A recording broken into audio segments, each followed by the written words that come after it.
हाँ जी, अस्सलाम वालेकुम चाचे दियों गुड मॉर्निंग। उठे आ जनाब तो कपड़े चेंज करूँ ए नंबर गड्डी का जोड़ा दे के कपड़े धोबीए को लई देने की निशानी होंगी है।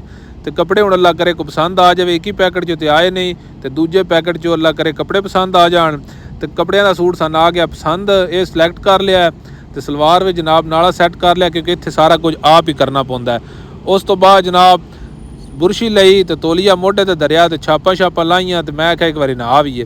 तो थले लत्या जनाब रियासत गोंदल साहब आए ने, गप शप लाई है, नाल जनाब बुरशी की है।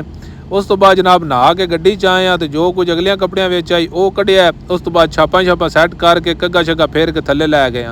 तो मैं क्या मत्ता काश लवी वै कितना है। उस तो बाद थक कर आ गया रूम च, इत्थे जनाब लूडो खेडन लग पे, नाल रियासत साहब बिरयानी बनाने लग पे ने। बिरयानी तो चंगी बनाई ना, बस थोड़ा जा लूण घट आई। वो जनाब खा के थले लत्थियां, तो स्टैंड परवेज़ नूं देना आई। मेरे को 2 स्टैंड आन, दूजी गड्डी वाले को ले आई। यह स्टैंड जनाब परवेज़ की गड्डी ते धरना है। तो मैं भी सलफ मार के थोड़ी पिछा करा, तो उस भी रिवर्स लैन दी है। यह जनाब नाल ला के स्टैंड धक के तो परवेज़ की गड्डी ते कीता है। उस तो बाद जनाब रज का काम पै गया, आदा एक परी है तो यह टुटी है, तो इन में नट ला दिओ क्योंकि राह में हवा ना खराब ना हो जाए।